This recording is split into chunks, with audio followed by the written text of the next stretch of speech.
నమస్తే. Welcome to our channel. నేను మిషాల్ని. ఈ రోజున మాజీ ముఖ్యమంత్రి జగన్మోహన్ రెడ్డి ప్రెస్ మీట్ పెట్టి ప్రెస్ మీట్‌లో కొన్ని కీలకమైన అంశాలైతే మాట్లాడారు. అయితే కూటమి ప్రభుత్వం మీద తల్లికి వందనం లేదు, హామీలు ఇచ్చిన చంద్రబాబు నాయుడు గారు ఏది ఒక్కటి కూడా నెరవేర్చట్లేదు. ఇంగ్లీష్ మీడియా లేదు, స్కూల్‌కు పిల్లలకి తల్లికి వందనం లేదు. ఇలాంటి చెప్పుకుంటూ పోతే రైతులు తీవ్రంగా ఇబ్బంది పడుతున్నారు. అయితే ముఖ్యంగా సీఎం హోదాలో ఉన్న చంద్రబాబు నాయుడు గారిని విమర్శించడం పదే పదే అసలు ఇది ఎంతవరకు సబబు? అయితే దీని మీద పూర్తిగా విశ్లేషించడానికి మనతో పాటు స్టూడియోలో ఉన్నారు senior journalist doctor Kanakadurga Vadlamani గారు ఉన్నారు. వారిని అడిగే విషయాలను తెలుసుకునే ప్రయత్నం చేద్దాం. నమస్కారం మేడం. నమస్తే అండి. మేడం, ఈ రోజున ఒక మాజీ ముఖ్యమంత్రి సీఎం హోదాలో ఉన్న చంద్రబాబు నాయుడు గారిని విమర్శించడం ఇది ఎంతవరకు వాస్తవం? మరో పక్క చూసుకుంటే వాళ్ళ హయాంలో రైతులేమో ఒక పండగలాగా చేసుకున్నారంట. ఇప్పుడు కూటమి ప్రభుత్వంలో రైతులు తీవ్రంగా ఇబ్బంది పడుతున్నారు. ఇచ్చిన సంక్షేమ పథకాలు ఏదో ఒక్కటే నెరవేర్చలేదంటున్నారు. ఫ్రీ బస్ అన్నాడు, లేదన్నాడు. సిలిండర్ అన్నారు, సిలిండర్‌లో లేదంటున్నాడు. అమ్మఒడి అన్నారు, అమ్మఒడి లేదని చెప్తున్నాడు జగన్మోహన్ రెడ్డి. ఇట్లా పిల్లలకి ఇంగ్లీష్ మీడియం అన్నారు, అది తీసి పడేశారు అని ఇవన్నీ పదే పదే విమర్శిస్తూ జగన్మోహన్ రెడ్డి ప్రెస్ మీట్‌లో మాట్లాడిన వ్యాఖ్యలు ఇవి. నిజంగా ఈ వ్యాఖ్యలను ఏ విధంగా చూడాలి మేడం? అంటే జగన్మోహన్ రెడ్డి ఇవాళ తాడేపల్లిలో ప్రెస్ మీట్ పెట్టాడు ఆయన. ఓకే. అంతవరకు బాగానే ఉంది. మరి అప్పుడప్పుడు వస్తూ ఉంటే రాష్ట్రానికి ఆయనకి ఇవన్నీ ఎక్కడున్నాయంటే ఎలా తెలుస్తుంది? అవి అమలవుతున్నాయని తెలియాలంటే ముందు మీరు సాక్షి పేపర్ చదవద్దని గతంలో చెప్పాను నేను. మీరు సాక్షి పేపరే చదువుతాను, సాక్షి మీడియానే చూస్తాను అంటే మరి మీ కళ్ళకి గంతలు కడుతున్నారు మీ వాళ్ళు. ఆల్రెడీ రాష్ట్ర ముఖ్యమంత్రి హోదాలో చంద్రబాబు నాయుడు గారు మొత్తం సూపర్ 6 అమలు చేశారు. మీకు అది తెలియకపోతే మేమేం చేస్తాం? ప్రజలు ఏం చేస్తారు దానికి? ప్రజలు సంతోషంగానే ఉన్నారు. తల్లికి వందనం. తల్లికి వందనం ఇంట్లో ఎంతమంది పిల్లలు ఉంటే అంతమందికి ఇచ్చారు 15,000 చొప్పున. ఒక కుటుంబంలో 12 మంది పిల్లలు ఉంటే 12 మందికి ఇచ్చారు. తెలియదమ్మా పాపం జగన్మోహన్ రెడ్డికి. ఉచిత సిలిండర్లు ఇస్తున్నారుగా. మీ హయాంలో ప్రతిదానికి మాకు కరోనా వచ్చింది, 2 ఏళ్ళు వేస్ట్ అయిపోయిందంటారు. మిమ్మల్ని అయితే కరోనా కాపు కాస్తుంది. మీరు సంక్షేమాలు అమలు చేయకపోయినా అప్పుడు ఎవడో అడగకూడదు. మీరు వెళ్ళిపోయేటప్పుడు ఎన్ని అప్పులు పెట్టారో ఒక్కొక్క శాఖలో ఒకసారి బయటకు తీసి మాట్లాడండి జగన్మోహన్ రెడ్డి గారు. ఏంటి చంద్రబాబు నాయుడు గాడిదలు కాయడానికి ముఖ్యమంత్రి అయ్యాడా? అంటే మీ హయాంలో గాడిదలు కాసారా మీరు? మీరు వేటిని కాశారు? మీరు వేటిని కాశారు జగన్మోహన్ రెడ్డి గారు? అంటే మీకు అవి కాయటం అలవాటైపోయి ఇప్పుడు చంద్రబాబు నాయుడు గారు కూడా గాడిదలు కాస్తున్నారని అనుకుంటున్నారా? అంటే మీ హయాంలో గాడిదలు కాశారు కాబట్టి ఇప్పుడు చంద్రబాబు నాయుడు గారు కూడా గాడిదలు కాస్తున్నారు అనుకుంటున్నారా? చంద్రబాబు నాయుడు గారు ఏం చేస్తున్నారో ఒక్కసారి వైజాగ్కి వచ్చిన పెట్టుబడులు చూడండి. 13 లక్షల కోట్ల పెట్టుబడులు వచ్చాయి. కాగ్నిజెంట్ వస్తుంది, మైక్రోసాఫ్ట్ వస్తుంది, గూగుల్ వచ్చింది, గూగుల్ ఏఐ డేటా సెంటర్ వచ్చింది, రిలయన్స్ డేటా సెంటర్ వస్తుంది, ఇంకా ఎన్ని వస్తున్నాయో. అవును. మీకు తెలుస్తుంది అది?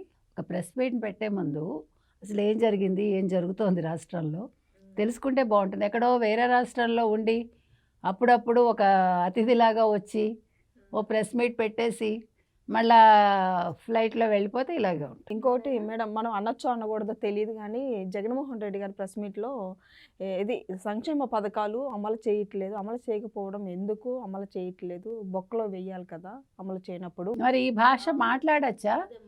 420 కింద కేసు పెట్టి బొక్కలో వేయాలి. ఈ భాష ఏంటి జగన్మోహన్ రెడ్డి గారు?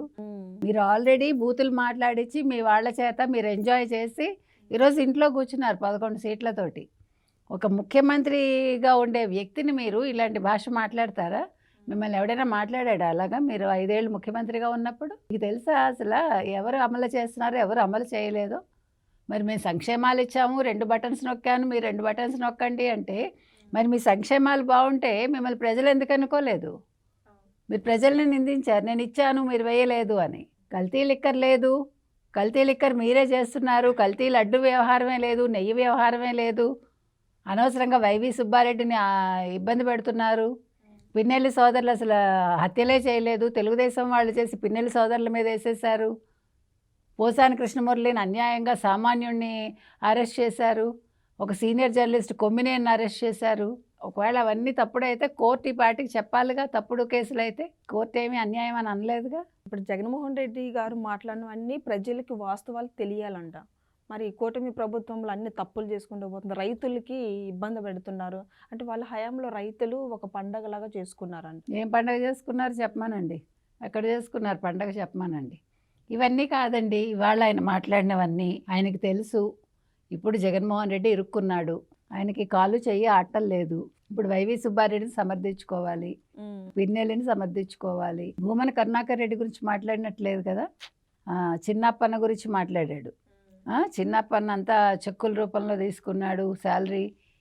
ఎవరి హయాంలో చిన్నప్పన్న ఎవరి హయాంలో ఉన్నాడు, ఎవరి పియ్య అంటూ మాట్లాడాడు. ఎక్కడా ఇవాళ భూమన కరుణాకర్ రెడ్డి గురించి మాట్లాడలేదు. వైవి సుబ్బారెడ్డిని మాత్రమే వెనకేసుకొచ్చాడు ఆయన.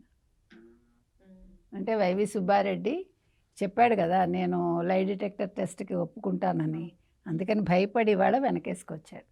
మీకు అర్థమైందా? లేకపోతే ఇంత సడన్గా ప్రెస్ మీట్ ఎందుకు పెడతాడు ఇన్ని రోజులు అయ్యాక? ఈ కేసు ఎప్పటి నుంచి నడుస్తోంది? మేడం లిక్కర్ స్కామ్ కూడా వెలుగులోకి వస్తుంది అనమాట. అదే చెప్తున్నా, లిక్కర్ స్కామే లేదుట.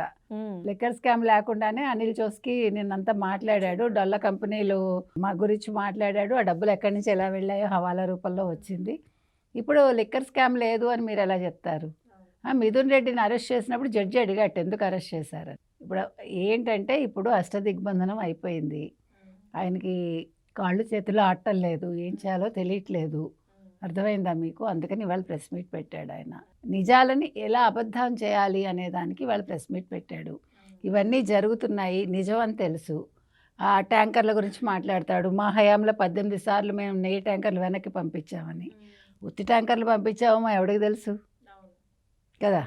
ఇప్పుడు ట్యాంకర్లు వెనక్కి పంపించేస్తున్నామని అవన్నీ అన్లోడ్ చేసేసి పంపించామో ఎవడికి తెలుసు? ఖాళీ ట్యాంకర్లు ఎవడన్నా చూశాడా? చంద్రబాబు నాయుడు హయాంలో వెనక్కి వెళ్ళిన 4 ట్యాంకర్లు తర్వాత ఆగస్టులో అవే వచ్చాయని చెప్తున్నారు. అంటే అప్పుడు వెనక్కి పంపించడం నువ్వే తెప్పించావేమో. నువ్వు చెప్పిన దాంట్లో ఏమన్నా ఎక్కడైనా లాజిక్ ఉందా? ఇవాళ అన్నింటిలో మళ్ళీ అవును మేము చేసాము అని జగన్మోహన్ రెడ్డి ప్రెస్ మీట్ ద్వారా మరోసారి నిరూపించుకున్నాడు. ఇవాళ ఆయన వెనకేసుకొస్తూ తన వాళ్ళని, ఆయన ఒక ముఖ్యమంత్రిగా తను చేసిన తప్పులకి ఇవాళ ఎండార్స్ చేసుకున్నాడు. 1. 2, ఒక ముఖ్యమంత్రి హోదాలో ఉండే వ్యక్తిని గాడిదలు కాస్తున్నావా, నువ్వు 420 కేసు పెట్టి చీటింగ్ కేసు పెట్టి నువ్వు అసలు ప్రభుత్వ పథకాలు అమలు చేయలేదు, లేదంటే సంక్షేమ పథకాలు అన్నావు, సూపర్ 6 అమలు చేయలేదు, రెడ్ బుక్ రాజ్యాంగం నడుస్తోంది, ఇవన్నీ మాట్లాడుతూ ఆయన బొక్కలో వేయాలి అని పదాలు వాడాడు చూడండి. దీని మీద ఇవాళ కేసు పెట్టాలి, జగన్మోహన్ రెడ్డిని అరెస్ట్ చేయించాలి. మేడం ఈరోజు పంటల బీమా లేదు, ఇన్పుట్ సబ్సిడీ లేదు, జగన్మోహన్ రెడ్డి విమర్శించడంలో ఎంతవరకు వాస్తవం? నిన్ననే కదండి చంద్రబాబు నాయుడు గారు రైతులతో మాట్లాడారా లేదా? మరి ఏం మాట్లాడుతున్నాడు అంటే వెళ్ళి మాట్లాడాక కూడా మీకు అర్థం కాలేదా? చంద్రబాబు నాయుడు గారు ఏం మాట్లాడారు? అదే ఆ ఊరేంటి నల్లజర్లు వెళ్ళి అంతా వాళ్ళతోటి నిన్న రోజంతా గడిపారు కదా. గడిపి అక్కడ అంతా పంటల గురించి తెలుసుకున్నారు. వాళ్ళ దగ్గర నుంచి వాళ్ళు ఏం చేస్తున్నారు, ఏం పంటలు వేస్తారు, అసలు ఎట్లా ఉంటుందని కనుక్కున్నారు కదా. అంటే నిన్న అది చేశారు కాబట్టి ఇవాళ ఇలా మాట్లాడుతున్నాడు. ఇప్పుడు చేసినా మాట్లాడుతున్నాడంటే నిజంగా చేయకపోయినా కూడా చేశారంటాడేమో. జగన్మోహన్ రెడ్డి మాటల్ని మనం పట్టించుకోకర్లేదు. ఇవాళ ఈ ప్రెస్ మీటు వైవి సుబ్బారెడ్డి కోసం పెట్టాడు. వైవి సుబ్బారెడ్డి అప్రూవర్గా మారతాడేమో అని భయం కొద్దీ ఇవాళ జగన్మోహన్ రెడ్డి ప్రెస్ మీట్ పెట్టాడండి. ఎందుకంటే ఇవాళ కరుణాకర్ రెడ్డి గురించి ఎక్కడ ఒక మాట మాట్లాడలేదు, చిన్నప్పన్న గురించి మాట్లాడాడు. ఎందుకంటే చిన్నప్పన్న అకౌంట్లోకి వచ్చిన డబ్బులు ఎవరి అకౌంట్లోకి వెళ్ళాయి, ఎందుకు సుబ్బారెడ్డి తన అకౌంట్ నెంబర్ ఇవ్వలేదు అనే విషయం ఇవాళ జగన్మోహన్ రెడ్డి మాట్లాడుంటే అప్పుడు మీరు జగన్మోహన్ రెడ్డిని నమ్మచ్చు. కానీ ఇవాళ ఆ ప్రస్తావనలు ఏమీ తేకుండా చంద్రబాబు నాయుడు మీద అనవసరంగా నోరు పడేసుకున్నాడు ఆయన భరించలేకపోతున్నాడు. ఆంధ్రప్రదేశ్ అభివృద్ధి పదంలో దూసుకెళ్ళిపోతుంటే నిద్ర పట్టట్లేదు జగన్మోహన్ రెడ్డికి.